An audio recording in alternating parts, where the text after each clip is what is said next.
Hello everyone, welcome to our channel. আমরা কিন্তু গত ক্লাসগুলিতে সালোক সংশ্লেষ টপিকটা নিয়ে আলোচনা করেছিলাম। সালোক সংশ্লেষ কি, কোথায় হয়, কিভাবে হচ্ছে এবং এর যে দশাগুলি আছে, অন্ধকার দশা, আলোক দশা, সেইগুলি নিয়ে আমরা কিন্তু আলোচনা করেছিলাম। তারপরে সালোক সংশ্লেষের যে কাঁচামাল কি দরকার বা যে জিনিসগুলি প্রয়োজন সেগুলি নিয়েও আমরা আলোচনা করেছি। আর কিন্তু কিছু নেই। এখন কিন্তু আমরা সালোক সংশ্লেষের উপর বিভিন্ন প্রশ্নপত্র আলোচনা করব, যেগুলি আমাদের পরীক্ষায় আসে। এগুলি বলতে পারো ক্লাস 9-এও এসে থাকে, ক্লাস 10-এও এসে থাকে। তো এই প্রশ্নপত্রগুলি নিয়ে আমরা আজকে ডিসকাস করব। ফার্স্টে দেখো সালোক সংশ্লেষ কাকে বলে, যেটা আমরা কিন্তু তোমাদের সাথে আলোচনা করেছিলাম। যে শারীরবৃত্তীয় প্রক্রিয়ায় ক্লোরোফিল যুক্ত কোষে আলোর উপস্থিতিতে পরিবেশ থেকে শোষিত জল ও গৃহীত কার্বন ডাই অক্সাইড আলোক রাসায়নিক ও জৈব রাসায়নিক বিক্রিয়ার ফলে সরল শর্করা মানে গ্লুকোজ সংশ্লেষিত হয় ও উৎপন্ন খাদ্যে সৌরশক্তি স্মৃতিশক্তি রূপে আবদ্ধ হয় এবং উপজাত বস্তু হিসাবে কি পাওয়া যায়?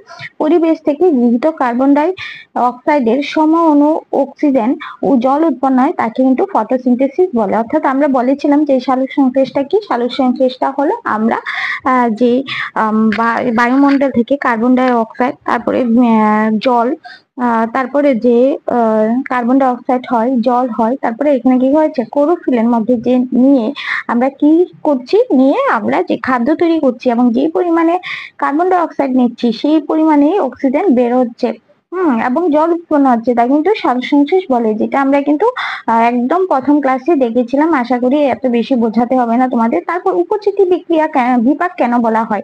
হ্যাঁ, কেন উপচিতি বিপাক বলা হয় সেটা আমরা জানবো। যে গঠনমূলক বিপাক ক্রিয়ায় সরল অজৈব যৌগ থেকে জটিল যৌগ সৃষ্টি হয়। কি বলছে? যে সরল যৌগ থেকে কোন জটিল যৌগের সৃষ্টি হচ্ছে তাকে কিন্তু কি বলছে? বিপাক। উপচিতি বিপাক বলছে। যেটা সালোক সংশ্লেষে দেখা যাচ্ছে কি, সালোক সংশ্লেষে দেখা যাচ্ছে যে একটা সরল যৌগ থেকে কি তৈরি হচ্ছে? একটা জটিল যৌগের সৃষ্টি হচ্ছে, তাই না? যেমন গ্লুকোজ তৈরি হচ্ছে, সেটা আমরা দেখছি। তো সেটা কি সালোক সংশ্লেষ। তারপর হলো সালোক সংশ্লেষকে উপচিতিমূলক বিপাক ক্রিয়া বলে কেন? এবার কেন বলছে দেখো এখানে। সালোক সংশ্লেষ প্রক্রিয়ায় উদ্ভিদ দেহে সরল অজৈব যৌগ মানে যে জল, আমরা জল ইউজ করি এবং কার্বন ডাই অক্সাইড ইউজ করি, এর রাসায়নিক বিক্রিয়ায় শর্করা জাতীয় জটিল যৌগ, যে আমি বলেছি মানে শর্করা মানে গ্লুকোজ C6H12O6 উৎপন্ন হয়, ফলে প্রোটোপ্লাজমের বৃদ্ধি এবং শুষ্ক ওজন বৃদ্ধি পায় ও শক্তির স্থিতি ঘটে। কি বলেছে? যে আমরা কি বলছিলাম যে সরল খাদ্য যেগুলি আমরা নিই, জল এবং কার্বন ডাই অক্সাইড, সেগুলি নিয়ে আমরা কি করছি, সেগুলি থেকে একটা জটিল জাতীয় খাদ্য তৈরি হচ্ছে যেটা শর্করা। তার জন্য কি সালোক সংশ্লেষকে উপচিতিমূলক বিপাক বলা হয়। কোশ্চেনটা ভেরি ভেরি ইম্পর্টেন্ট কোশ্চেন, ভালো করে কিন্তু পড়বে, এগুলি কিন্তু পরীক্ষার মধ্যে আসবে। তারপরে পরবর্তী কোশ্চেন আমরা দেখবো সালোক সংশ্লেষকে বিজারণ প্রক্রিয়া বলা হয় কেন? সালোক সংশ্লেষ প্রক্রিয়া হলো জারিত হয়ে অক্সিজেন উৎপন্ন করে এবং কার্বন ডাই অক্সাইড বিজারিত হয়ে কার্বোহাইড্রেট উৎপন্ন করে বলে সালোক সংশ্লেষকে জারণ বিজারণ প্রক্রিয়া বলা হয়। কি বলছে? যে সালোক সংশ্লেষ প্রক্রিয়ার মধ্যে যে আমাদের জলটা আছে, যে জল থেকে কি উৎপন্ন হচ্ছে? জল জারিত হয়ে অক্সিজেন উৎপন্ন হচ্ছে এবং কার্বন ডাই অক্সাইড কি হচ্ছে? বিজারিত হয়ে কি কার্বোহাইড্রেট উৎপন্ন হচ্ছে, মানে গ্লুকোজ উৎপন্ন হচ্ছে। কার্বোহাইড্রেট ভেঙে কি উৎপন্ন হয়? গ্লুকোজ উৎপন্ন হয়, মনে রাখবে। তো তার জন্য কিন্তু সালোক সংশ্লেষকে জারণ বিজারণ প্রক্রিয়া বলা হয়। সেগুলি কিন্তু আমি ক্যালকুলেশন তোমাদের দেখিয়ে দিয়েছিলাম, যে কেন জারণ বলা হচ্ছে, কেন বিজারণ বলা হচ্ছে। ডিটেলসে আমি কিন্তু আমার 1 নাম্বার, 2 নাম্বার এবং 3 নাম্বার ক্লাসে কিন্তু ডিসকাস করেছিলাম। আজকে কিন্তু আমাদের 4 নাম্বার ক্লাস। যারা আগে ক্লাসগুলি দেখোনি তারা কিন্তু আগে ক্লাসগুলি দেখে নিও, কারণ প্রশ্ন আনসার করলে কিন্তু পরীক্ষার মধ্যে কমন পড়া সম্ভব না। আগে ডিটেলসে পড়বে, তারপর কিন্তু কোশ্চেন আনসার পড়বে, তখন দেখবে কত ইজি লাগবে। আচ্ছা, এই পেজটা আবার চলে এসেছে, মনে হয় একটা পেজ দুবার হয়ে গেছে, এটা স্কিপ করো। তারপর চলে যাচ্ছি আমরা কোশ্চেন নাম্বার 5-এ। কোশ্চেন নাম্বার 5-এ কি বলছে? মেসোফিল কলা কি? আমরা কিন্তু ফার্স্ট ক্লাসে ডিসকাস করেছিলাম মেসোফিল কলা কি। যারা দেখুনি তারা কিন্তু অবশ্যই দেখে নেবে। যে কি বলছে? পাতার ঊর্ধ্বতর ও নিম্নতরের মধ্যে অবস্থিত ক্লোরোফিল যুক্ত আদি কলা স্তরকে মেসোফিল কলা বলে। অর্থাৎ কি, পাতার মধ্যে যে অবস্থিত ক্লোরোফিল যুক্ত কলাগুলি থাকে, হ্যাঁ পাতার মধ্যে আমি দেখিয়েছিলাম তোমাদের, তাকে কি বলছে? মেসোফিল কলা। এবার পাতার মেসোফিল কলা সালোক সংশ্লেষের প্রধান ঘটনাস্থল। আমি বলেছিলাম তোমাদের যে পাতার মধ্যে যে মেসোফিল কলা থাকে তার মধ্যে কিন্তু প্রধানত সালোক সংশ্লেষ ঘটে, মানে পাতার ভিতরের পুরোটা অংশের মধ্যে কিন্তু মেসোফিল কলা থাকে। তারপরে বিষমপৃষ্ঠ পাতার মেসোফিল কলার প্যারেনকাইমা ও স্পঞ্জি প্যারেনকাইমা দ্বারা গঠিত। এগুলো পাতা কি দিয়ে গঠিত? পাতা বিষম পৃষ্ঠ মানে পিছনের দিকটা, ঠিক আছে, যেটা খসখসের দিক থাকে আমাদের পাতা, সেটা কি মেসোফিল কলা, পেডিসেট প্যারেনকাইমা দিয়ে এবং স্পঞ্জি প্যারেনকাইমা দ্বারা গঠিত। আর সমাঙ্গ পৃষ্ঠ যে উপরের দিকে যে একদম যেটা একদম কি একদম সফট থাকে, সেই পৃষ্ঠাটা কি দিয়ে গঠিত? মেসোফিল কলার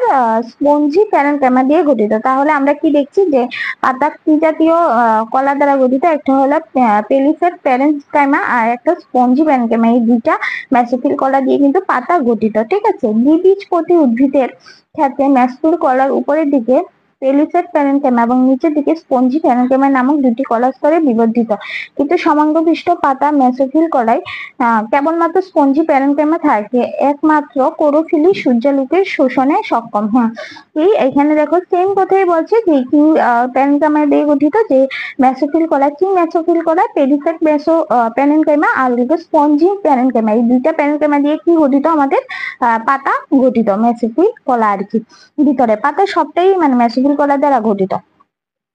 6 নাম্বার দেখবো আমরা উচ্চ শ্রেণীর উদ্ভিদে সালোক সংশ্লেষের জন্য দায়ী কোষগুলির নাম কি? এই যে আমরা এখনই পড়েছিলাম যে উচ্চ শ্রেণীর উদ্ভিদের পাতার মেসোফিল কলাগুলি কে দাঁড়িয়ে? পেলিসেট প্যারেনকাইমা এবং স্পঞ্জি প্যারেনকাইমা, এই দুইটা কোষগুলি এটা সালোক সংশ্লেষের জন্য প্রয়োজন, ঠিক আছে। তারপরে চলো আমরা দেখি 7 নম্বর কোশ্চেন, উদ্ভিদের মূল ও নির্গত কাণ্ডে সালোক সংশ্লেষ হয় না কেন? উদ্ভিদের মূলে সালোক সংশ্লেষ থাকে না এবং মূল সাধারণত মাটির নিচে থাকা সালোক সংশ্লেষ পায় না, তাই উদ্ভিদের মূলে বা নির্গত কাণ্ডে সালোক সংশ্লেষ হয় না। কি সালোক সংশ্লেষ কোথায় হয়? আমরা কি বলেছিলাম? সালোক সংশ্লেষ মেনলি পাতায় হয়, তাই তো। তো এখানে কি বলছে? এটাই বলছে সালোক সংশ্লেষ যেখানে ক্লোরোফিল থাকে না সেখানে কোনোদিনও কি হবে? সালোক সংশ্লেষ হবে না। যেখানে ক্লোরোফিল থাকবে সেখানেই হবে। আর ক্লোরোফিল কোথায় থাকে? একমাত্র পাতায় থাকে, অর্থাৎ সবুজ অঙ্গের মধ্যে থাকে। তারপর দেখো রাতে সালোক সংশ্লেষ হয় না কেন? রাতে সূর্যালোক থাকে না এবং গাছের পত্ররন্ধ্র বন্ধ থাকে, কার্বন ডাই অক্সাইড প্রবেশ করতে পারে না, তাই রাতে সালোক সংশ্লেষ হয় না। সালোক সংশ্লেষ প্রক্রিয়ার জন্য যে শক্তির প্রয়োজন তা প্রধান উৎস সূর্যালোক। সূর্যালোকের ফোটন কণা ক্লোরোফিলকে সক্রিয় করে জলের আলোক বিশ্লেষণ ঘটায় ও ফটোফসফোরাইজেশনে সহায়তা করে। সুতরাং সূর্যালোকের অভাবে সালোক সংশ্লেষ সম্ভব নয়, তবে কৃত্রিম পর্যায়ে আলোতেও সালোক সংশ্লেষ সম্ভব। এবার কি বলছে? সালোক সংশ্লেষ রাত্রেবেলা কেন হয় না? আমরা দেখেছি কিন্তু আমাদের ক্লাস সেকেন্ড ক্লাসটি আলোক দশা আমরা কিন্তু ডিসকাস করেছিলাম। যারা সেকেন্ড ক্লাসটা দেখেনি তারা অবশ্যই দেখে নেবে, ডিটেলসে পড়ানো হয়েছে। তো কি বলছে এখানে? যে সালোক সংশ্লেষ প্রক্রিয়া রাত্রেবেলা হয় না, কারণ সূর্যের আলো তো থাকে না। সূর্যের আলোর যে ফোটন কণাগুলি থাকে এইগুলি কিন্তু মেইনলি সালোক সংশ্লেষের ক্ষেত্রে ব্যবহৃত হয়। যেহেতু সূর্যালোকের উপস্থিতি থাকে না রাত্রেবেলা, তার জন্য কিন্তু সালোক সংশ্লেষ হয় না। আর তাছাড়া কিন্তু পাতার মধ্যে কি থাকে? পত্ররন্ধ্র থাকে, যা দিয়ে কার্বন ডাই অক্সাইড কি পাতার ভেতরে প্রবেশ করে বায়ুমণ্ডল থেকে। তো পাতার যে পত্ররন্ধ্র বন্ধ থাকে, তার জন্য কিন্তু কি হয় না? সালোক সংশ্লেষ হয় না। পরবর্তী আমরা যাব 9 নাম্বার, অঙ্গার আত্তীকরণ কি? যে প্রক্রিয়ায় পরিবেশ থেকে গৃহীত কার্বন ডাই অক্সাইডের কার্বন কোষস্থ জৈব যৌগ আবদ্ধ হয় তাকে অঙ্গার আত্তীকরণ বা কার্বন এসিমিলেশন বলে। এটা আমরা পড়েছিলাম। কার্বন এসিমিলেশন কি? যে প্রক্রিয়ার মধ্যে কি হচ্ছে? যে আমাদের কার্বন ডাই অক্সাইডটা কোষের মধ্যে প্রবেশ করছে, তাকে কিন্তু বলা হচ্ছে অঙ্গার আত্তীকরণ বা কার্বন এসিমিলেশন। এটা কার্বন এসিমিলেশন কার দশা? বলতো আলোক দশার প্রথম ধাপে কিন্তু বলা হয়েছে। তারপর কিন্তু দেখো সালোক সংশ্লেষকে অঙ্গার আত্তীকরণ বা কার্বন এসিমিলেশন বলে কেন? কারণ সালোক সংশ্লেষের অন্ধকার দশায় কি ক্লোরোপ্লাস্টের স্টোমার পরিবেশ থেকে গৃহীত কার্বন ডাই অক্সাইড RuBP এর সঙ্গে বিক্রিয়া করে ফসফোগ্লিসারিক অ্যাসিড উৎপন্ন করে, পরে তা থেকে গ্লুকোজ তৈরি হয়। এভাবে পরিবেশে কার্বন ডাই অক্সাইডের কার্বন কোষস্থ জৈব যৌগে গ্লুকোজে অঙ্গীভূত হয়। সালোক সংশ্লেষকে অঙ্গার আত্তীকরণ বা কার্বন এসিমিলেশন বলা হয়। সরি, আমি এখানে বলেছিলাম যে কার্বন এসিমিলেশন আলোক দশায় দেখা যায়, এটা অন্ধকার দশার মধ্যে দেখা যায়। অন্ধকার দশার মধ্যে কি হয়? যখন এইটা কিন্তু আমরা থার্ড ক্লাসের মধ্যে ডিসকাস ভাবে আলোচনা করেছিলাম, তোমরা কিন্তু থার্ড ক্লাসটা দেখে দেবে, না হলে কিন্তু বুঝতে পারবে না। কি বলা হচ্ছে? যখন আমরা এই অন্ধকার দশাটা কোথায় হচ্ছে? ক্লোরোপ্লাস্টের স্টোমার মধ্যে। আর আলোক দশাটা কোথায় হচ্ছিল? ক্লোরোপ্লাস্টটা কি গ্রানার মধ্যে হচ্ছিল, তাই তো। এই স্টোমার মধ্যে যখন পরিবেশ থেকে কি হয়, কার্বন ডাই অক্সাইড আরইউবিপি থাকে, আরইউবিপির সাথে বিক্রিয়া করার পর কি উৎপন্ন হচ্ছে, পিজিএ। পিজিএ উৎপন্ন হচ্ছিল, যার ফলে কিন্তু গ্লুকোজ তৈরি হচ্ছে। তো এইসব হওয়ার কারণে কিন্তু সালোক সংশ্লেষকে অঙ্গার আত্তীকরণ বা কার্বন এসিমিলেশন বলা হয়। পরবর্তী কোশ্চেন আমরা পড়বো, উদ্ভিদের মূলে সালোক সংশ্লেষ হয় না কেন। এর আগেও আমরা কিন্তু পড়েছি এটা, সালোক সংশ্লেষ উদ্ভিদের মূলে কেন হয় না, এটা রিপিট হয়ে গেছে। আমরা কি বলেছিলাম যে সালোক সংশ্লেষ কোথায় হবে, যেখানে ক্লোরোফিল থাকবে। আর ক্লোরোফিল কোথায় থাকে, ক্লোরোফিল মেনলি পাতার মধ্যে থাকে, মানে সবুজ যে অঙ্গ থাকে সেই অঙ্গের মধ্যে থাকে ক্লোরোফিল। আর ক্লোরোফিল ছাড়া কিন্তু সালোক সংশ্লেষ সম্ভব না। তারপর রাত্রে গাছের নিচে থাকা অস্বাস্থ্যকর কেন, দেখো এই প্রশ্নটা কিন্তু গতবারও আমি দেখেছি মাধ্যমিক পরীক্ষার মধ্যে পর্যন্ত চলে এসেছে এই 12 নম্বর কোশ্চেনটা, ঠিক আছে। তো এই বোঝা যাচ্ছে তোমাদের 9 বলো আর 10 বলো কিন্তু, 9 10 কিন্তু পুরোটা সেমই। যে ক্লাসের মধ্যে সালোক সংশ্লেষ থাকবে সেই ক্লাসে কিন্তু এই কোশ্চেন গুলি আসবে, এই কোশ্চেন গুলি ইম্পর্টেন্ট। দেখো আমরা দেখছি রাতে গাছের নিচে থাকা অস্বাস্থ্যকর কেন। রাতে সূর্যালোকের উপস্থিতিতে গাছ সালোক সংশ্লেষ চালায় না বলে, অনুপস্থিতিতে মানে সূর্যালোক থাকে না বলে সালোক সংশ্লেষ চালায় না গাছ, ফলে কার্বন ডাই অক্সাইড নির্গত হয় না, ঠিক আছে। ফলে মানে অক্সিজেন নির্গত হয় না, সরি, ফলে অক্সিজেন নির্গত হয় না। কি হচ্ছে, কি বলা হচ্ছে যে আমরা জানি যে রাত্রেবেলা সালোক সংশ্লেষ হয় না, কারণ আলো থাকে না, ফলে কি হয়, গাছের থেকে কার্বন ডাই অক্সাইড নির্গত হয় না। অন্যদিকে রাতে গাছের শ্বসন ক্রিয়ার হার বৃদ্ধি পাওয়ায় গাছের নিচে কার্বন ডাই অক্সাইডের পরিমাণ বৃদ্ধি পেয়ে বায়ু দূষিত হয় এবং শ্বাসক্রিয়া ব্যাহত হয়। তাই রাতে গাছের নিচে থাকা অস্বাস্থ্যকর। মানে কি হয়, রাত্রিবেলা যেহেতু সালোক সংশ্লেষ হয় না এবং অক্সিজেন বের হয় না, সেই দিকে কি হয় যে শ্বসন, আমরা যখন শ্বসন আসবো তখন কিন্তু শ্বসনটা ভালো করে বোঝাবো। দেখো যখন শ্বসন হবে তখন কি হয়, যে গাছের নিচে গাছের থেকে মানে গাছ কি করে, এই কার্বন ডাই অক্সাইড বৃদ্ধি করে, ঠিক আছে। মানে গাছ কার্বন ডাই অক্সাইড ছাড়ে। আমরা কি জানি, গাছ অক্সিজেন জানি, কিন্তু রাত্রেবেলা যখন শ্বসন হয় তখন গাছ অতিরিক্ত কার্বন ডাই অক্সাইড ছেড়ে দেয়, মানে পাতা থেকে ছেড়ে দেয়। ছেড়ে দেওয়ার ফলে বায়ুর মধ্যে অনেক কার্বন ডাই অক্সাইড মিশে যায়। তাহলে তুমি যদি কোনো একটা বড় গাছের নিচে রাত্রেবেলা দাঁড়াও তখন কিন্তু অনেকে শ্বাসকষ্ট হয়ে যায়। শ্বাসকষ্ট হওয়ার কারণ কি, যে কার্বন ডাই অক্সাইড গাছ থেকে বেরোচ্ছে। আমরা কি জানি, গাছ থেকে অক্সিজেন বেরোয়, কিন্তু রাত্রেবেলা কিন্তু কার্বন ডাই অক্সাইড বের হয়, যার জন্য কি প্রক্রিয়ার মাধ্যমে, শ্বসন প্রক্রিয়া বৃদ্ধির কারণে কার্বন ডাই অক্সাইড গাছ থেকে বের হয়। ফলে ওই জায়গার যে বায়ুটা দূষিত হয়ে থাকে বেশি পরিমাণে, সেই জায়গায় কেউ যদি একটু হার্টের পেশেন্ট থাকো বা শ্বাস প্রশ্বাসে কষ্ট হয়, তারা কিন্তু দাঁড়ালে এরকম হয়। আমার মাঝে মধ্যে এরকম হয় যে আমাদের বাড়ির মধ্যে বড় গাছ যখন থাকে, একবার আমার সাথে এরকম হয়েছিল যে বড় গাছের তলে আমি রাত্রেবেলা কারেন্ট ছিল না বলে, মানে লোডশেডিং ছিল বলে অনেকক্ষণ ধরে বসেছিলাম। বসার পরে আমি শ্বাস মানে ফেলতে পারছি না, এরকম অবস্থা হয়ে গেছিল। তখন আমি বুঝতে পারলাম যে সায়েন্টিস্টরা তো ঠিকই বলেছে যে গাছের তলে রাত্রিবেলা বড় গাছের তলে দাঁড়ালেই এরকম শ্বাস প্রশ্বাসে অনেকটা কষ্টকর হয়ে যায়। আমি নিজে এটা প্রমাণ পেয়েছি। তো তার জন্য কি, রাত্রিবেলা বড় গাছের তলে, ছোট গাছের তলে বসলে সেই পরিমাণে কোনো একটা অসুবিধা হয় না, কিন্তু বড় গাছ থাকলে সেগুলির তলে বসলে একটু বেশি প্রবলেম দেখা যায়। বিশেষ করে বট গাছ বা আরো ভীষণ বড় বড় গাছ আছে না, আম গাছ, জাম গাছ, যেগুলি বড় গাছ, ওই গাছের তলে বসলে একটু অসুবিধা হয়ে যায়। দিনের বেলা বসলে কোনো অসুবিধা হবে না, মেনলি রাত্রেবেলাই অসুবিধাটা হয়। তারপর দেখো, সমস্ত সবুজ উদ্ভিদ ধ্বংস হলে প্রাণী জগতে অস্তিত্ব বিপন্ন হবে কেন। এটা সবাই জানো যে যদি সবুজ উদ্ভিদ আমাদের ধ্বংস হয়ে যায় তাহলে কি সালোক সংশ্লেষ হবে না।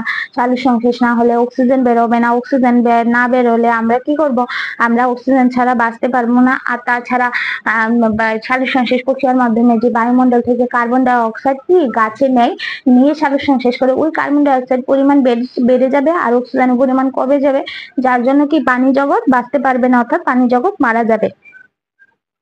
তারপরে ভেলামিন কি, এর কাজ কি, এটা আমরা বলিনি আগের ক্লাসগুলিতে, এটা চলো দেখিনি। এটা একটা ইম্পর্টেন্ট কোশ্চেন আছে, ভেলামিন কি, এর কাজ কি। পরাশ্রয়ী উদ্ভিদে অর্কিড বায়বীয় মূলের মৃত কলাই আবরণকে ভেলামিন বলে। অর্থাৎ যে পরাশ্রয়ী উদ্ভিদটা থাকে, যেমন অর্কিড গাছ দেখেছো তোমরা, সেই পরাশ্রয়ী উদ্ভিদে কি বায়বীয় মূলে, তাদের যে মূল থাকে, এই মূলের মধ্যে এক ধরনের আবরণ থাকে, ঠিক আছে।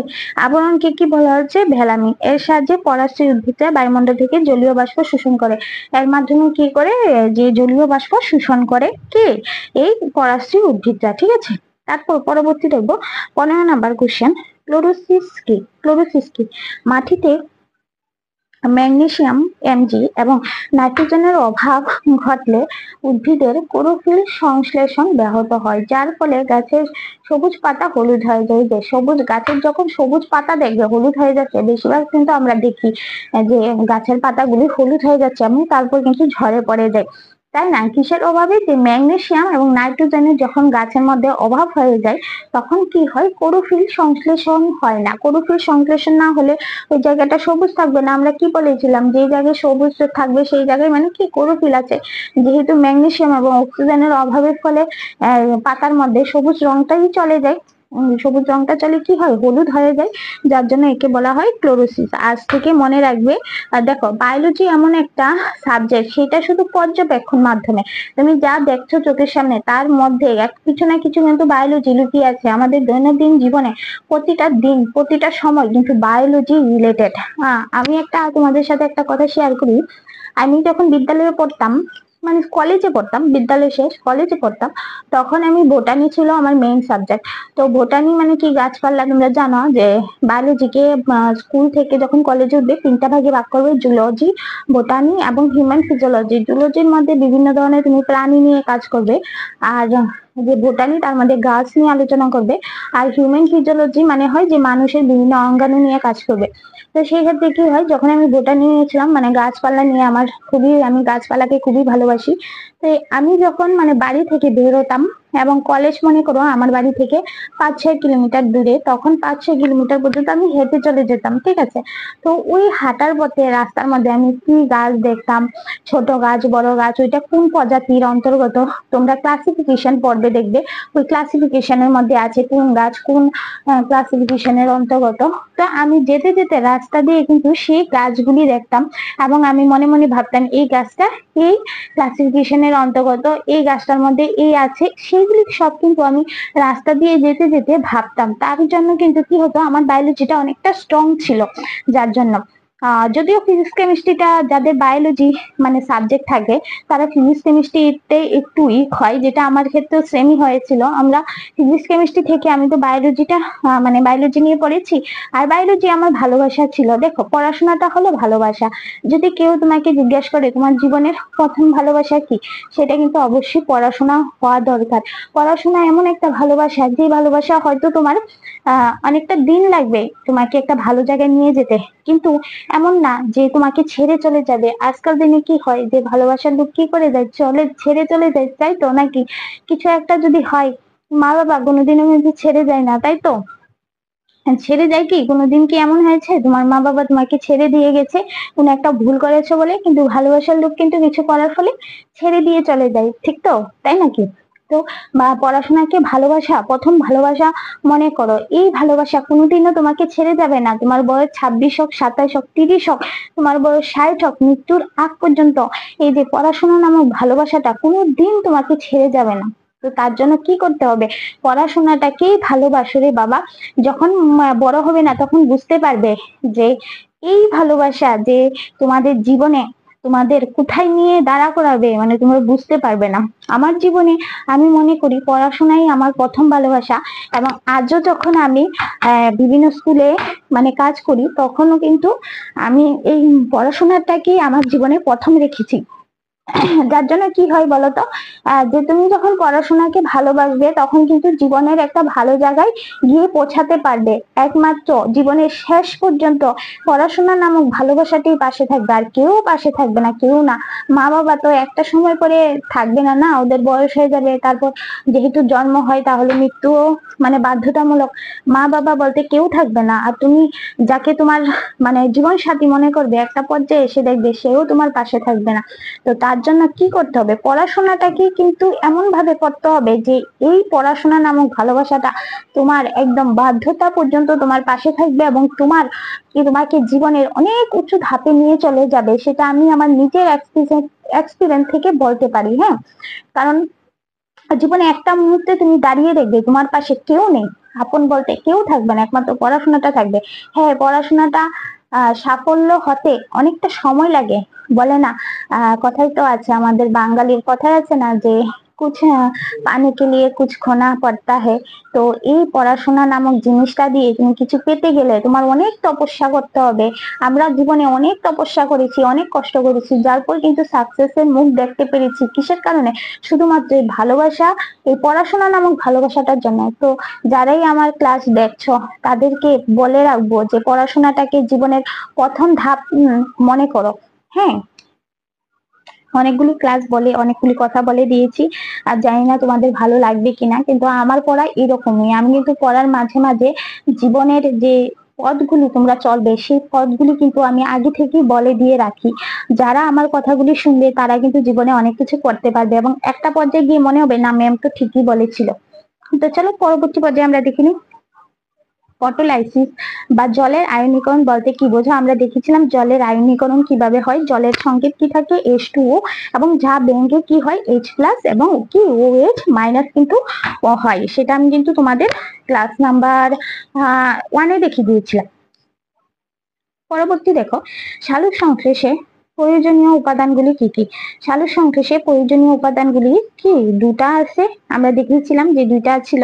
বাহ্যিক আছে দুইটা, যেটা হলো কার্বন ডাই অক্সাইড এবং কি সূর্যালোক। আরেকটা আছে যেটা হলো তোমাদের কি? জল।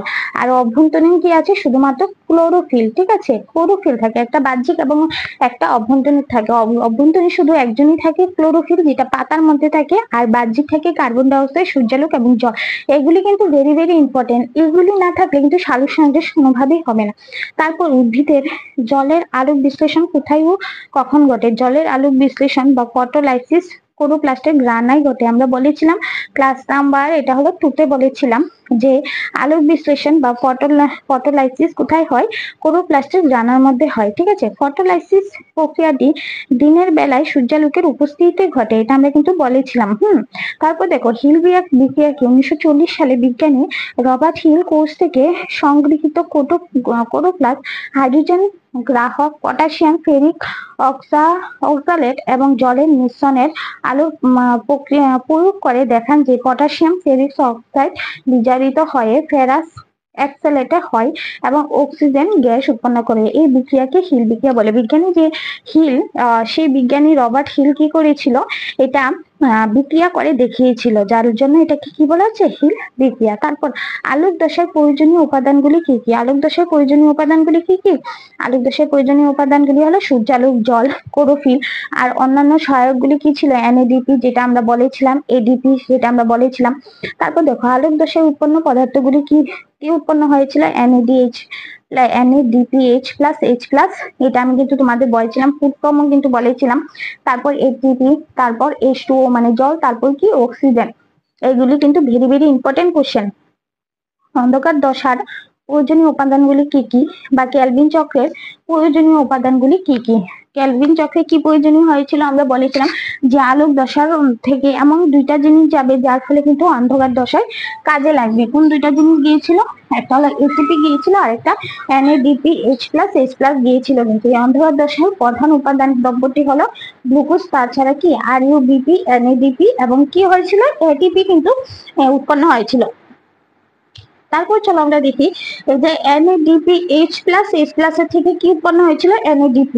আর হলো ATP থেকে উৎপন্ন হয়েছে ADP। ঠিক আছে, পরবর্তী আমরা প্রশ্ন দেখব, সালোক সংশ্লেষে আলোক দশার উৎপন্ন কোন কোন পদার্থ অন্ধকার দশায় ব্যবহৃত হয়? এই যে আমি এখনই মাত্র বলেছিলাম কোন কোন জিনিস ব্যবহৃত হয়। NADPH+H+ আর হলো ATP, এই দুইটা জিনিস ব্যবহৃত হয়। কারণ NADPH+H+ এর থেকে উৎপন্ন হয় ADP, আর হলো গিয়ে ATP থেকে উৎপন্ন হয় ADP। ঠিক আছে, পরবর্তী চলে যাব আমরা পরবর্তী পর্যায়ে। ফটো ফসফোরাইজেশন কি? সূর্যালোক শোষণ করে ক্লোরোফিল অণু উদ্দীপিত হয়ে ইলেকট্রন গ্রহণ করে। এই ইলেকট্রন বিভিন্ন বাহকের মাধ্যমে বাহিত হয়ে এই ইলেকট্রন শক্তি কাজে লাগিয়ে ADP এর সাথে PI যুক্ত হয়ে ATP উৎপন্ন হয়। অর্থাৎ ADP থেকে এই আলোক দশার মধ্যে কিভাবে ATP উৎপন্ন হয় সেটা কিন্তু এখানে দেখানো হয়েছে, যেটা আমরা ক্লাস নাম্বার 2-তে ডিসকাস করেছিলাম ক্লাস নাম্বার 2-তে। ঠিক আছে, কিভাবে ATP এডিপি পিআই এর সাথে যুক্ত হবে, হয় সানলাইটের মানে সূর্যালোকের উপস্থিতি কি তৈরি করবে, এটিপি তৈরি করবে। আর এই এটিপিটা কি করবে, পরবর্তী সময় যখন অন্ধকার দশায় যাবে তখন এডিপি উৎপন্ন করবে। ওকে, পরবর্তী পর্যায়ে আমরা চলে যাচ্ছি। দেখো আমার ক্লাসগুলি তোমাদের কিরকম লাগছে, তোমরা যদি কেউ কমেন্ট বক্সে জানো না, আমার খুবই ভালো লাগে, তখন কিন্তু আমি আরো উৎসাহ পাই এবং তোমাদের জন্য কিন্তু আরো ভালো ভালো ক্লাস নিয়ে আসতে পারি। ঠিক আছে, আর একটা কথা আমি তোমাদের সাথে মানে আজকে বলতে চাই, যারা দেখো মেয়েরা আছো, বিশেষ করে যারা আমার ক্লাস মেয়েরা দেখছো, তাদেরকে একটা কথা বলে রাখবো। দেখো মেয়েদের জীবনে মানে পড়াশোনাটা সবার আগে থাকা উচিত যে কোনো মোমেন্টে, কারণ মেয়েদের জীবনে পড়াশোনাটা যদি আগে হয় তখন দেখবে তোমার জীবনটা কিরকম হয়ে গেছে, মানে সাকসেস তোমাকে কোথায় নিয়ে গেছে। আর মেয়েদের জীবনে সাকসেস হওয়া সব থেকে ইম্পর্টেন্ট, কারণ আমরা পরের বাড়িতে যেতে হয় আমাদের। ঠিক আছে, পরের বাড়িতে তোমার ভ্যালু তখনই হবে যখন তুমি কিছু একটা করো, তোমার কিছু একটা ইনকাম সোর্স থাকে। আর ইনকাম সোর্স কিভাবে থাকবে, এই পড়াশোনার মাধ্যমে কিন্তু থাকবে।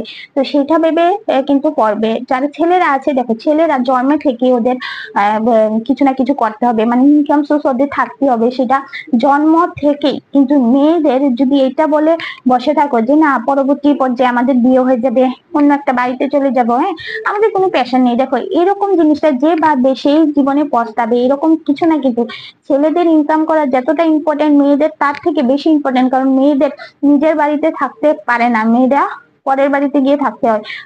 পরের বাড়িতে গিয়ে তুমি তখনই থাকতে পারবে ভালোভাবে, একটা মানে নিজের সেলফ রেসপেক্ট নিয়ে, যখন তোমার ইনকাম সোর্স থাকবে। আর ইনকাম সোর্স তোমার তখনই হবে যখন তুমি পড়াশোনাটাকে জীবনের প্রথম ভালোবাসা মনে করবে।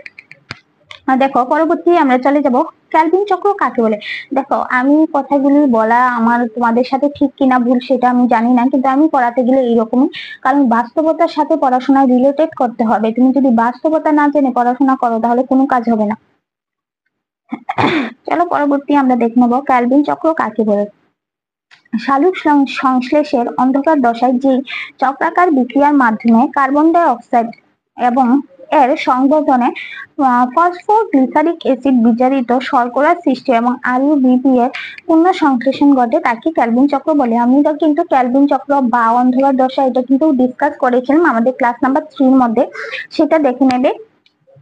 তারপর রুবিস্কো কি, সালোক সংশ্লেষের অন্ধকার দশায় একটি অতি প্রয়োজনীয় উৎসেচক হলো রুবিস্কো, যা রিবিউলোস বিসফসফেট বা কার্বক্সিলেস অক্সিজেনেস। এই উৎসেচকটি আরইউবিপি ও কার্বন ডাই অক্সাইড এর সংযুক্তি ঘটিয়ে 3 কার্বন যুক্ত পিজিএ উৎপন্ন করে, যেটা আমাদের অন্ধকার দশায় একদম ডিসকাস করা আছে একদম ভালোভাবে। আগে ক্লাসগুলি দেখবে তাহলে কিন্তু কোশ্চেন গুলো একদম ইজি হয়ে যাবে। তারপর দেখো গ্রানা ও স্টোমার মধ্যে পার্থক্য লেখো।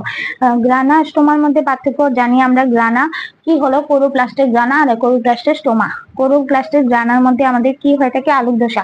কোরোপ্লাস্টের স্টোমার মধ্যে আমরা কি হয়ে থাকে, অন্ধকার দশা। তারপর গ্রানার মধ্যে ক্লোরোফিল থাকে, আর ক্লোরোফিল থাকে না, শুধুমাত্র উৎসেচক থাকে স্টোমার মধ্যে। ঠিক আছে, তারপর কোরোপ্লাস্টের চাকতির মধ্যে সবুজ বর্ণের অংশ চাকতির মতো থাকতে হয়, এটাকে বলা হয় গ্রানা। আর কোরোপ্লাস্টের ধাতু অঞ্চলটাকে কি বলা হয়, স্টোমা, যেটা আমরা কিন্তু বুঝিয়ে দিয়েছি আমাদের ক্লাস নাম্বার 2 এর মধ্যে, কোরোপ্লাস্ট পুরোটা বুঝিয়ে দিয়েছিলাম, দেখে নেবে তোমরা। তারপর 29 নাম্বার কোশ্চেনে আমরা চলে এসেছি, সালোক সংশ্লেষীয় অনুপাত বা ফটোসিনথেটিক কোএফিসিয়েন্ট কাকে বলে। এটা একটা ভালো কোশ্চেন, আমার পরীক্ষায় এসে থাকে।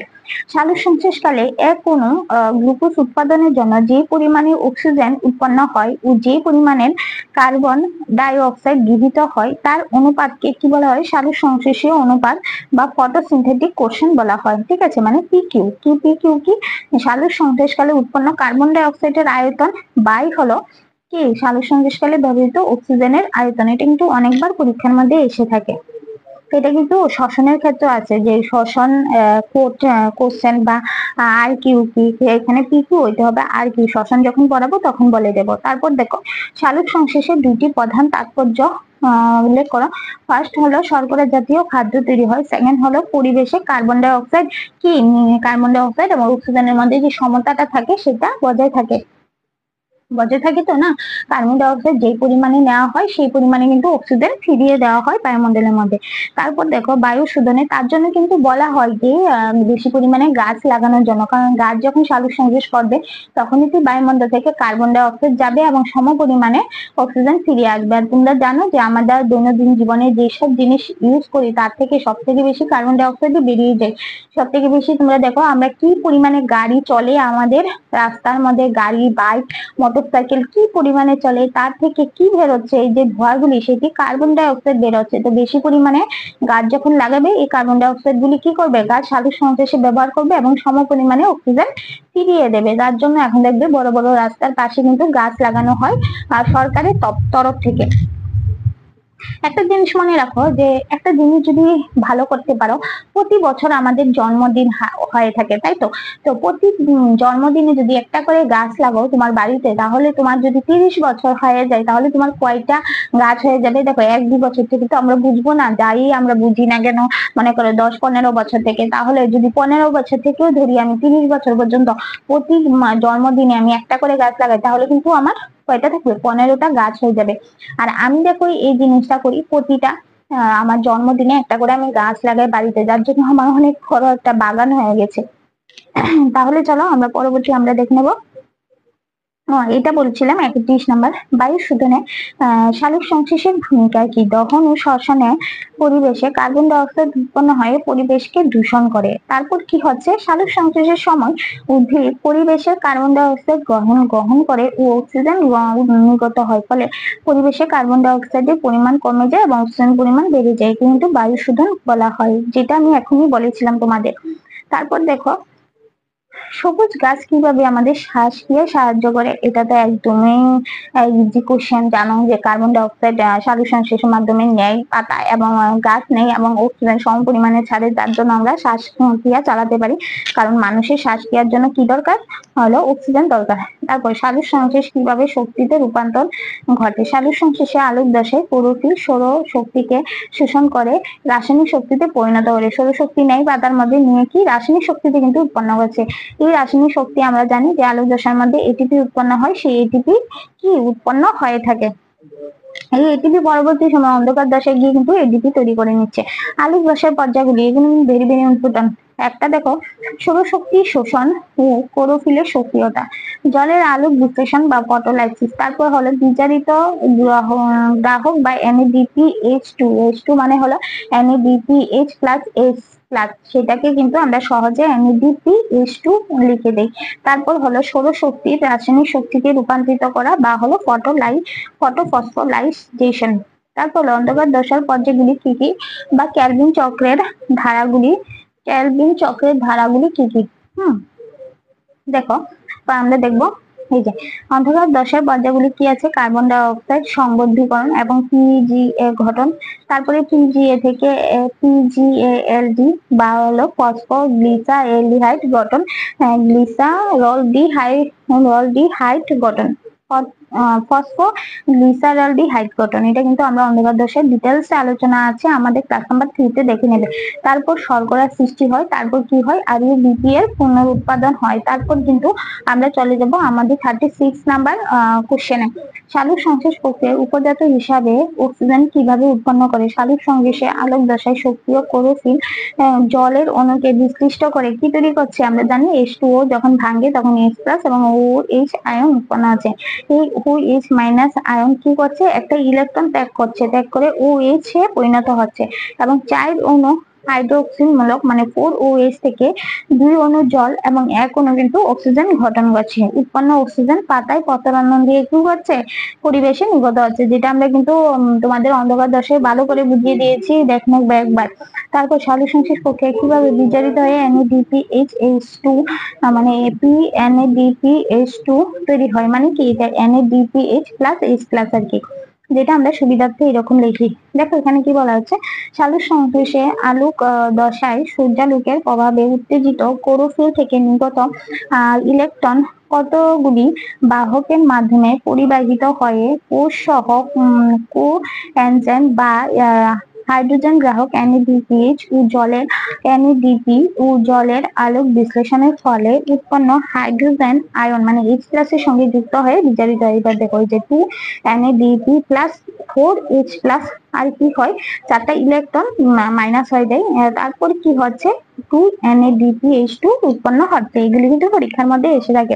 কোয়ান্টাজম কি, প্রশ্নটা প্রতিবার পরীক্ষার মধ্যে আসে। কোয়ান্টাজম কি দেখো, ক্লোরোপ্লাস্টের জানা থাইলাকয়েডের ভেতর ক্লোরোফিল ও ক্যারোটিনয়েড সমন্বিত যে সকল বটিকাকৃত মানে দানাদার সৌরশক্তি শোষণ করে আলোক বিক্রিয়ার সূচনা করে তাদের কি কোয়ান্টাজম বলে। তারপর দেখো কোয়ান্টাজম কিন্তু সালোক সংশ্লেষের একক বলা হয়। তারপর দেখো অন্ধকার দশা কি, কেবল অন্ধকারে ঘটে।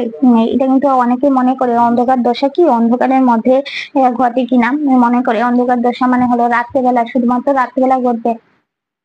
অন্ধকার দশায় আলোক প্রয়োজন হয় না। এই দশা সূর্যালোকের উপস্থিতিতে বা অনুপস্থিতিতে ঘটে। আর এই দশা সম্পূর্ণভাবে কি হয়, আলোক নির্ভর। যেখানে অন্ধকার দশায় আলোক নিরপেক্ষ দশা, অর্থাৎ আমরা জানি যে অন্ধকার দশায় এমন না যে রাত্রেবেলা হয়। অন্ধকার দশায় মানে কি হয় যে আলোর কোনো দরকার হয় না। ঠিক আছে। তারপর অন্ধকার দশায় কার্বন বিজারিত দশা বলা হয় কেন, কারণ অন্ধকার দশার মধ্যে কার্বন ডাই অক্সাইড বিজারিত হয়, গ্লুকোজ উৎপন্ন করে, তার জন্য একে কি বলা হচ্ছে কার্বন বিজারণ বলা হচ্ছে। তারপর ব্ল্যাকম্যান বিক্রিয়া কাকে বলে, এটা কিন্তু আমরা 2 নাম্বার ক্লাসের মধ্যে বলে দিয়েছিলাম। বিজ্ঞানী ব্ল্যাকম্যান সালোক সংশ্লেষের অন্ধকার বিক্রিয়া পর্যবেক্ষণ করে, এর জন্য কিন্তু এই বিক্রিয়াকে অন্ধকার বিক্রিয়াকে ব্ল্যাকম্যান বিক্রিয়া বলা হয়। তারপর হলো সালোক সংশ্লেষে উৎপন্ন গ্লুকোজ কিভাবে আলোর কিভাবে এবং কোথায় সঞ্চিত হয়। এই যে দেখো, সালোক সংশ্লেষে উৎপন্ন গ্লুকোজ কিভাবে কোথায় সঞ্চিত হয়। সালোক সংশ্লেষে উৎপন্ন গ্লুকোজ থেকে এক অণু জল বেরিয়ে গিয়ে অদ্রবণীয় স্টার্চ বা শ্বেতসার পরিণত হয়। উৎপন্ন শ্বেতসার উদ্ভিদের বিভিন্ন সঞ্চয়ী অঙ্গে, যেমন হলো মূল যেমন হলো গাজরের মধ্যে মানে মূলের মধ্যে বা গাজরের মধ্যে, তারপরে মৃতকণ্ড কাণ্ড মানে হলো যেটা আলুর মধ্যে, তারপরে বীজ পর্যায় যেমন মটরের মধ্যে, তারপর শস্য যেটা হলো ধান, গম এবং ফল যেটা আঙ্গুর, আম এবং বীজ কি কাঁঠালের বীজের মধ্যে সঞ্চিত হয় এই গ্লুকোজ গুলি। ঠিক আছে। গ্লুকোজ বা শ্বেতসার যে আমরা কিন্তু কাঁঠালের বীজটি কুটি ফেলে দেই না। আমাদের মা মাসিরা বা যে দিদারা থাকে বা ঠাম্মারা থাকে বাড়ির মধ্যে, ওরা কি করে, ওরা কিন্তু যে কাঁঠালের বিচি ওটা বেটে কিন্তু একটা ভর্তা বানিয়ে খায়। কারণ ওই কাঁঠালের বিচির মধ্যে কি থাকে, গ্লুকোজ থাকে। তার জন্য কোনোদিনও কাঁঠালের বীজ কিন্তু ফেলবে না। এটা কিন্তু খুবই হেল্পফুল শরীরের ক্ষেত্রে। তারপর দেখো আলোক সংশ্লেষে উৎপন্ন, কাঁঠালের বিচি কিন্তু তোমার যে বাজারের মধ্যে 80 টাকা কেজি, 100 টাকা কেজি কিন্তু বিক্রি করা হয়। গত বছর আমি দেখেছিলাম যে 80 টাকা কেজি, 70 টাকা কেজি এরকম কাঁঠালের বিচি বিক্রি করা হচ্ছে। তাহলে বোঝো কাঁঠালের বিচিটা আমাদের স্বাস্থ্যের জন্য কতটা ভালো জিনিস। আমরা ভালো জিনিস খাই না তো, আমরা ওই ফাস্ট ফুড, চপ, তারপর চাউমিন, তারপর বিরিয়ানি এসব খেয়ে অভ্যস্ত, তো তার জন্য আমরা ভালো জিনিস খাই না, ভালো জিনিস ফেলে দিই। তারপর দেখো সালোক সংশ্লেষে উৎপন্ন গ্লুকোজ শ্বেতসার বা স্টার্চে রূপান্তরিত হয় কেন, এবার দেখে নাও কিভাবে হচ্ছে। ফার্স্ট দেখো কি হচ্ছে যে সহজে দ্রবণীয় গ্লুকোজ বেশি ঘনত্ব সালোক সংশ্লেষ প্রক্রিয়ায় তাদের বিপত্তি ঘটাতে পারে না, ভবিষ্যতের জন্য খাদ্য সঞ্চয় করে। এবার দেখো C6H12O6, ঠিক আছে, তা কি হয় C6H10 এবং হলো O5 হয়। আর হলো এখানে কি বেরিয়ে যায়, একটা O বেরিয়ে যাচ্ছে আর এখানে দুইটা H বেরিয়ে যাচ্ছে। অর্থাৎ কি তৈরি হচ্ছে, সাথে গ্লুকোজের সাথে তৈরি হচ্ছে গিয়ে জল কিন্তু উৎপন্ন হচ্ছে। ঠিক আছে। তারপরে আত্তীকরণীয় স্টার্চ ও সঞ্চিত স্টার্চ কি, দিনের বেলায় সবুজ উদ্ভিদের সূর্যালোকের উপস্থিতিতে সালোক সংশ্লেষ প্রক্রিয়ায় যাতে গ্লুকোজ সৃষ্টি বাধা না পায়, তার জন্য সদ্য উৎপন্ন গ্লুকোজের প্রতি অণু থেকে জল বেরিয়ে গিয়ে যে ক্ষণস্থায়ী অদ্রবণীয় শ্বেতসার তৈরি হয় তাকে কিন্তু আত্তীকরণীয় বা শ্বেতসার বা এসিমিলেটরি স্টার্চ বলে। ঠিক আছে। উদ্ভিদের ভান্ডারে অংশে গ্লুকোজ অ্যামাইলেজ উৎসেচকের প্রভাবে জল নির্গত করে যে অদ্রাবণীয় শ্বেতসার উৎপন্ন করে তাকে সঞ্চিত স্টার্চ বা রিজার্ভ স্টার্চ বলা হয়। পরবর্তী আমরা চলে যাব আমাদের পরবর্তী প্রশ্নে। সালোক সংশ্লেষে গ্লুকোজের মধ্যস্থ অক্সিজেন ও পরিবেশে নির্গত অক্সিজেনের উৎস কি। সালোক সংশ্লেষে গ্লুকোজের মধ্যস্থ অক্সিজেনের উৎস হলো কি, পরিবেশ থেকে যে আমরা গৃহীত কার্বন ডাই অক্সাইড নিই, এবং পরিবেশে নির্গত অক্সিজেনের উৎস কি, জল। তারপর দেখো সালোক সংশ্লেষ প্রক্রিয়ায় উদ্ভিদের শুষ্ক ওজন বাড়ে কেন, কারণ সালোক সংশ্লেষ প্রক্রিয়ায় গ্লুকোজ উৎপন্ন হচ্ছে, তার জন্য ওজন বেড়ে যায়। তারপর দেখো সালোকসংশ্লেষ প্রক্রিয়ায় প্রয়োজনীয় গ্যাসীয় উপাদানটি উদ্ভিদরা কিভাবে সংগ্রহ করে। সালোকসংশ্লেষ প্রক্রিয়ায় প্রয়োজনীয় গ্যাসীয় উপাদানটি হলো কার্বন ডাই অক্সাইড। জলজ উদ্ভিদরা পত্ররন্ধ্রের মাধ্যমে বায়ুমণ্ডল থেকে কার্বন ডাই অক্সাইড গ্রহণ করে। জলজ উদ্ভিদরা জলে দ্রবীভূত carbon die oxide bicarbonate ion রূপে গ্রহণ করে। জলজ উদ্ভিদরা কিন্তু ডাইরেক্টলি কার্বন ডাই অক্সাইড নিতে পারে না, তারা কিন্তু জলের থেকে বাইকার্বনেট রূপে কিন্তু নেয়। এটা কিন্তু মনে রাখবে, যারা জলজ যে গাছটা থাকে জলজ, তারা কিন্তু রেতানির মাধ্যমে কার্বন ডাই অক্সাইড নিতে পারে না এরকম ভাবে ডাইরেক্টলি, মানে বায়ুমণ্ডল থেকে নিতে পারে না, তারা কিন্তু জলের থেকে নিয়ে থাকে। পরাশ্রয়ী উদ্ভিদরা পারিপার্শ্বিক বায়ুমণ্ডল থেকে কার্বন ডাই অক্সাইড গ্রহণ করে। তারপর হলো বায়ুমণ্ডলে অন্ধকার দশায় প্রথম রাসায়নিক বিক্রিয়াটি লেখো। এবার দেখো, এটা আমি অন্ধকার দশা কিন্তু ভালোভাবে করে দিয়েছিলাম। আমাদের কি কার্বন ডাই অক্সাইড ছিল, তার মধ্যে তার সাথে কি যুক্ত হয়েছিল, RuBP যুক্ত হয়েছিল, যুক্ত হয়ে রুবিস্কো নামক একটা এনজাইম থাকে, সেই রুবিস্কোর সাহায্যে কি উৎপন্ন হয়েছিল, PGA উৎপন্ন হয়েছিল। এটা কিন্তু আমরা দেখিয়েছিলাম। পরবর্তী দেখো, ক্যালভিন চক্রকে সিথি চক্র বলে কেন? ক্যালভিন চক্রকে কেন বলা হয়? ক্যালভিন চক্রে প্রথম উৎপাদিত যৌগটি 3 অণু হয়। এটাও আমি কিন্তু বলেছিলাম 3 অণু হয়, 3 কার্বন যুক্ত হয়, কিন্তু 3 কার্বন যুক্ত ফসফোগ্লিসারিক অ্যাসিড হয়, কিন্তু ক্যালভিন চক্রকে সিথি বলা হয়। তারপর দেখো, স্টোমা ও স্টোমাটার পার্থক্য। স্টোমা হলো ক্লোরোপ্লাস্টের ধাতু, অপরপক্ষে স্টোমাটা হলো প্রহরী কোষ বিশিষ্ট রন্ধ্র বা হলো পত্ররন্ধ্র। ঠিক আছে, স্টোমা কার্বন ডাই অক্সাইডের স্থিতিকরণের জন্য সালোকসংশ্লেষের অন্ধকার বিক্রিয়ায় স্থান, আর হলো অপরপক্ষে স্টোমাটা বাষ্প মোচন ও গ্যাসীয় আদান প্রদান সহায়ক ঘটনাস্থলে। এটা কিন্তু অনেক মানুষও ভুল করে, আমরা কিন্তু এখানে সালোকসংশ্লেষ প্রক্রিয়ায় স্টোমাটা ইউজ করছি না, আমরা কিন্তু স্টোমা ইউজ করছি। ঠিক আছে, তারপর দেখো ফ্লোরারাইজেশন কি?